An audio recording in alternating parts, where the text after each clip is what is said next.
बिस्मिल्लाहिर्रहमानिर्रहीम। इंग्लिश सीखनी अब हुई आसान की सीरीज़ में आपको खुश आमदीद।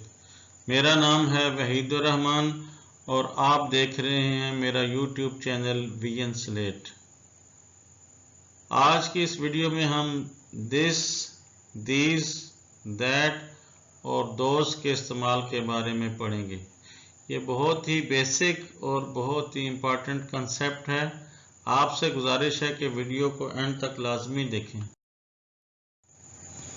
तो सबसे पहले है दिस। दिस का मतलब होता है ये।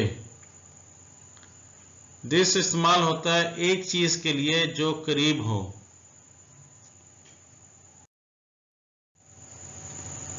दीज का मतलब भी ये होता है, लेकिन ये इस्तेमाल होगा बहुत सारी चीजों जो करीब हों, यानी एक से ज्यादा चीजें भी हों और हों भी करीब, तो उसके लिए इस्तेमाल होगा दीज, जिसका मतलब है ये।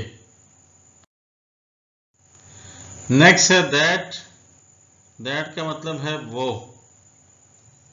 अब दैट एक चीज के लिए इस्तेमाल होगा जो कि दूर होगी, करीब ना हो, दूर हो, लेकिन हो अकेली, उसके लिए दैट इस्तेमाल होगा।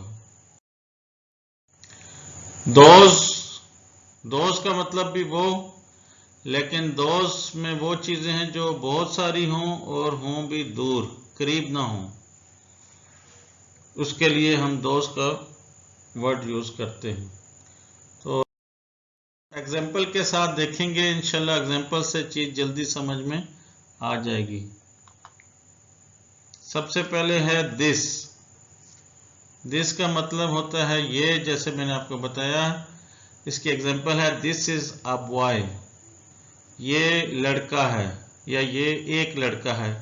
आ का मीनिंग एक होता है, इसको हम उर्दू में ना भी लिखें तब भी ये लड़का है से बात पूरी समझ में आ जाती है कि ये एक लड़का है।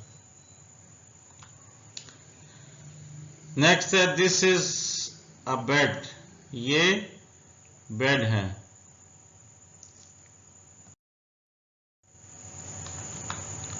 नेक्स्ट है दीज।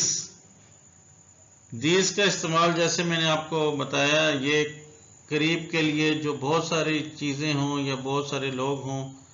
जैसे इस एग्जांपल में आप देखें, दीज आर स्टूडेंट्स। ये तुलबा हैं, ये स्टूडेंट्स हैं। नेक्स्ट है दीज आर बाइसिकल्स। ये साइकिलें हैं।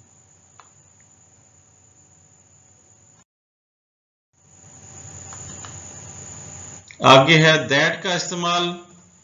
दैट एक चीज के लिए इस्तेमाल होगा, लेकिन वो चीज करीब नहीं होती बल्कि दूर होती है। जैसे दैट इज अ गर्ल, वो लड़की है या वो एक लड़की है। दैट इज ए पेंसिल, वो पेंसिल है। अब ये देखें, एक है, एक पेंसिल है लेकिन है दूर है, उसके लिए दैट का वर्ड यूज हुआ है। नेक्स्ट है दोज। दोज इस्तेमाल होता है बहुत सारी चीजें जो दूर हों, करीब ना हो, उनके लिए दोज इस्तेमाल होता है। जैसे दोज आर चेयर्स, वो कुर्सियां हैं। नेक्स्ट है दोज आर कार्स, वो कारें हैं।